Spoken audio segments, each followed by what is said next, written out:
18h30 sur Al-Oula, bienvenue dans cette première édition complète de la soirée. Voici ses principaux titres. La question du Sahara marocain à la une de cette édition et le soutien grandissant au plan marocain d'autonomie. Dernière en date, le Luxembourg considère le plan d'autonomie comme une bonne base pour une solution acceptée par les parties.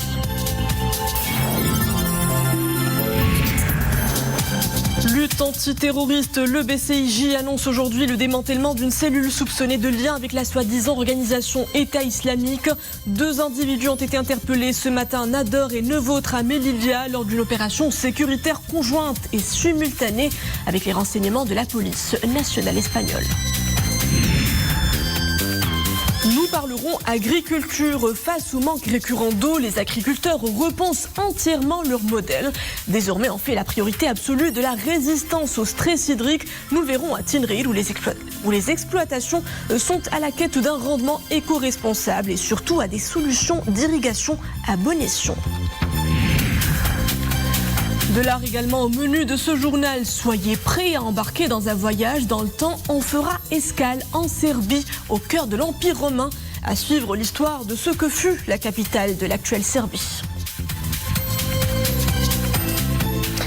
Bonsoir. Plan marocain d'autonomie, le bal des soutiens se poursuit. Le Luxembourg considère le plan d'autonomie présenté en 2007 par le Maroc comme une bonne base pour une solution acceptée par les parties concernant la question du Sahara marocain. C'était lors d'une déclaration conjointe rendue publique à l'issue des entretiens entre le ministre des Affaires étrangères, de la coopération africaine et des Marocains résidant à l'étranger et le ministre des Affaires étrangères et européennes du Grand-Duché de Luxembourg, Nawal Gourari et Mohamed Elchkar. Sur la question du Sahara marocain, le ministre des Affaires étrangères et européennes du Grand-Duché de Luxembourg a été on ne peut plus clair quant au soutien de son pays au plan d'autonomie proposé par le Maroc. Nous considérons que le plan d'autonomie présenté en 2007 comme un effort sérieux, crédible du Maroc et comme une bonne base pour une solution qui pourrait être acceptée par les parties. Ce soutien du Luxembourg au plan d'autonomie confirme ce que le ministre des Affaires étrangères, de la coopération africaine et des Marocains résidant à l'étranger qualifie de nouvelle dynamique européenne. Aujourd'hui, au niveau de l'Europe, il y a une dynamique quantitative et qualitative. Au moins une dizaine de pays européens ont exprimé de manière claire leur appréciation positive de l'initiative d'autonomie.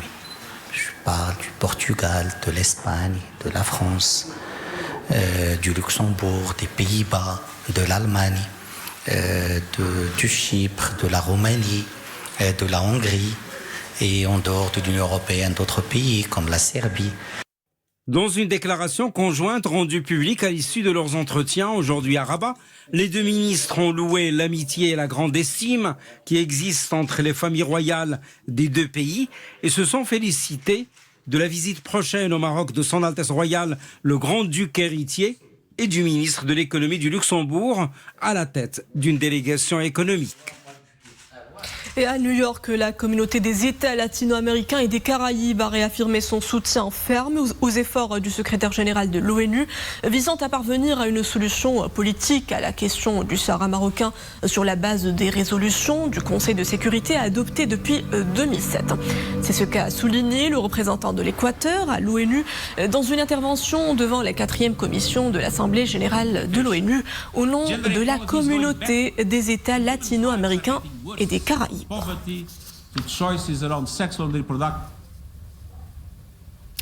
Situation au Burkina Faso, le Royaume du Maroc exprime sa vive préoccupation à la suite des événements qu'a connus ce pays d'Afrique de l'Ouest ces derniers jours. Le Maroc appelle toutes les parties à faire preuve de retenue, à privilégier l'intérêt national suprême et à œuvrer pour la sécurité et la quiétude du peuple burkinabé. Peut-on lire dans un communiqué du ministère des Affaires étrangères, de la coopération africaine et des Marocains résidant à l'étranger et le communiqué de rappeler que le Maroc, qui est uni au Burkina Faso par des liens forts, soutient les efforts de la CEDEAO en vue d'une transition apaisée dans ce pays africain frère. Le ministère des Affaires étrangères, de la coopération africaine et des Marocains résidant à l'étranger rappelle enfin la mise en place, conformément aux hautes instructions royales, d'une cellule de suivi de la situation de la communauté marocaine établie au Burkina Faso, en coordination avec l'ambassade du Royaume du Maroc à Ouagadougou. Et on enchaîne avec ce nouveau coup de maître en matière de lutte antiterroriste. Plusieurs interpellations ont eu lieu ce matin à Nador et Melilla. Une opération sécuritaire conjointe et simultanée entre le Bureau central d'investigation judiciaire et le commissariat général des renseignements de la police nationale espagnole. Plus de détails en compagnie de Nisril Hamdaoui. Dans la ville de Nador, les interventions sécuritaires menées par les éléments de la force spéciale de la Direction générale de la surveillance du territoire, ces interventions ont permis l'interpellation de 2 individus. Et à Melilla, les autorités espagnoles compétentes ont interpellé 9 autres membres. Tous activés dans la même cellule terroriste soupçonnée de lien avec l'organisation Daesh. C'est ce qu'indique un communiqué du Bureau central d'investigation judiciaire. Les perquisitions ont permis la saisie de matériel informatique, téléphone portable, carte SIM, ordinateur et support numérique.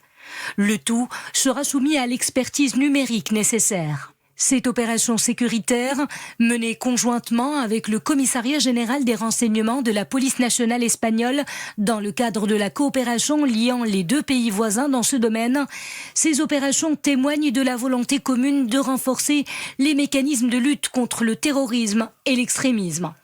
Les 2 pays sont fortement engagés dans la neutralisation de tout risque et menace qui guettent leur sécurité et sûreté. D'après les données préliminaires de l'enquête, les membres de cette cellule terroriste faisaient l'apologie de l'idéologie extrémiste à travers la diffusion du discours et du contenu numérique via les systèmes informatiques ou la communication directe. Le but étant d'enrôler des personnes dans des organisations terroristes. Les recherches et investigations réalisées ont révélé que le soi-disant émir de cette cellule terroriste avait des liens avec la cellule démantelée en décembre 2019 dans la banlieue de Madrid et la ville de Nador, et ce, dans le cadre d'une opération conjointe menée à l'époque par les services de la DGST et leurs homologues espagnols. Les 2 membres de cette cellule terroriste interpellés à Nador, âgés de 34 et 39 ans, ont été placés en garde à vue pour les besoins de l'enquête judiciaire menée sous la supervision du parquet chargé des affaires du terrorisme et d'extrémisme. Les autorités espagnoles compétentes, elles, seront chargées de mener les recherches et les investigations concernant les autres membres de cette cellule terroriste qui ont été interpellés. Une secousse tellurique de magnitude 4,8 degrés sur l'échelle ouverte de Richter a été enregistrée aujourd'hui au large de la province de Driouech. L'Institut national de géophysique précise que la secousse, dont l'épicentre est situé au large de la province de Driouech, s'est produite à 16h39 30 secondes à une profondeur de 13 km. Direction Tinrir, touchée de plein fouet par un sévère déficit pluviométrique. La région est à la recherche de modes de culture moins gourmands en eau. Ces exploitations troquent désormais la pastèque, une culture très vorace en eau qui fragilise la nappe phréatique, contre des palmiers, des plants qui tolèrent bien la sécheresse. Hassan Bendour et Zakaria Moukilbillah, Nisra Ouzdar pour le commentaire. Ces palmes de dattier serviront bientôt de plan pour de nouveaux arbres. Dans cette exploitation d'Al-Nif, dans la province de Tinrir, le palmier dattier vient remplacer les pastèques, culture vorace en eau. Le palmier dattier, emblématique du Sud, supporte la sécheresse et le manque de cette ressource vitale. Autrefois, nous avons l'habitude de cultiver le pastique, le melon, mais on a remarqué qu'il consomme beaucoup d'eau. C'est comme ça, c'est pourquoi on a converti à la plantation d'arbres de palmiers. Et ces arbres-là, on a même les parrainés avec d'autres personnes, les citadins. On a essayé de créer des relations entre les citadins et le monde rural. Autre nouveauté, ces panneaux solaires utilisés pour pomper l'eau. L'irrigation se fait suivant la technique du goutte à goutte, utile pour économiser l'eau. Dans d'autres exploitations agricoles, le henné est également cultivé. La culture du henné est adaptée à la région. La plante ne consomme pas beaucoup d'eau. Cependant, cette culture n'est pratiquée qu'en été. En hiver, la plante ne supporte pas le froid. Dans la province de Tinrir, les cultures alternatives prennent de l'ampleur dans ce contexte de stress hydrique. Afin d'accélérer la plantation de nouvelles variétés, les agriculteurs ont lancé un programme de parrainage. Programme qui associe les citoyens qui se portent volontaires au parrainage de plants de palmiers cultivés. Football à présent et cette belle qualification de la sélection nationale des amputés au deuxième tour de la Coupe du Monde de football pour amputés à Istanbul. Les hommes de Fouad Assou ont validé leur billet avec brio en 8e de finale après un match nul face à l'Iran. Le Maroc jouera donc l'Argentine. Ce sera demain à midi, heure turque.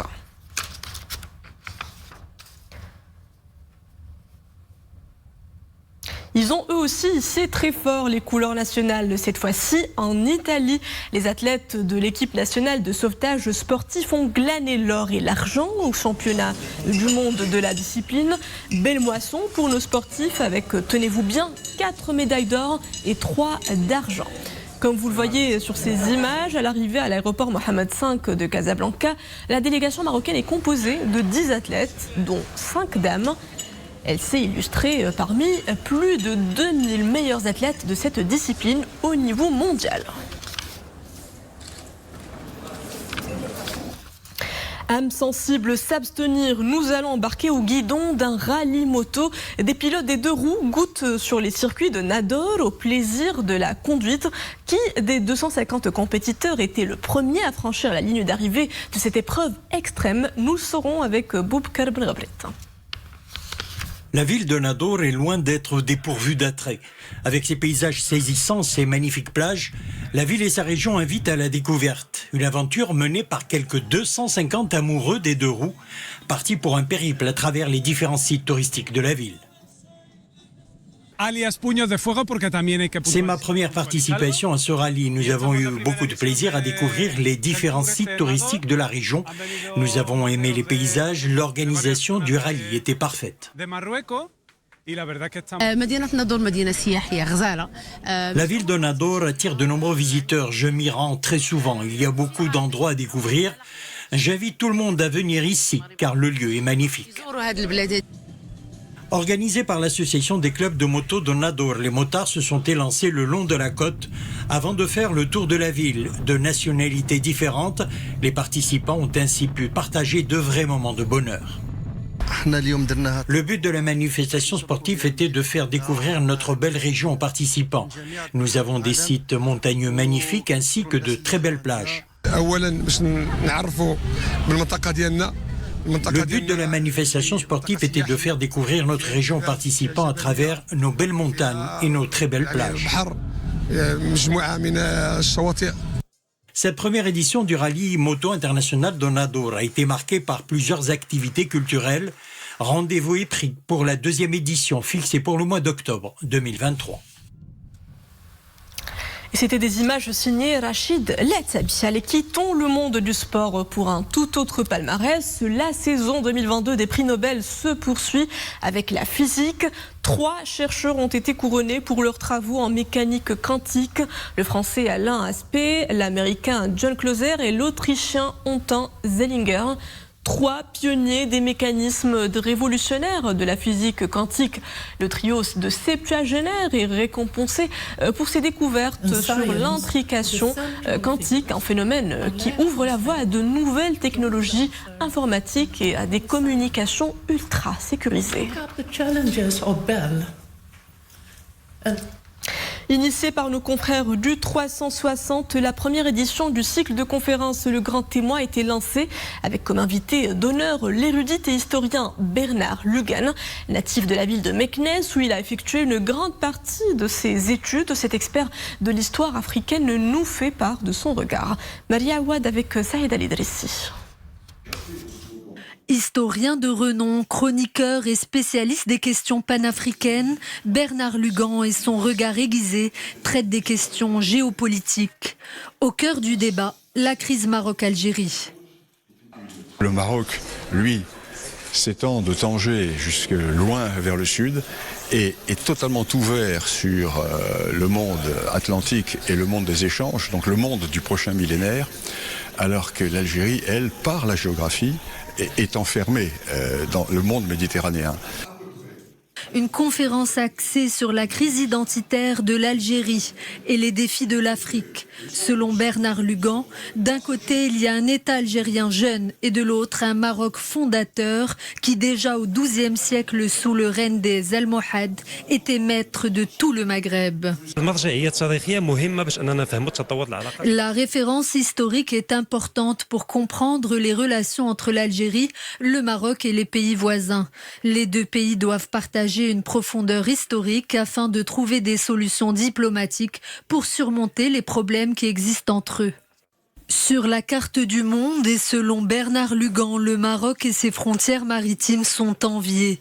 Une position géostratégique qui fait du Maroc une grande puissance maritime à la mémoire séculaire.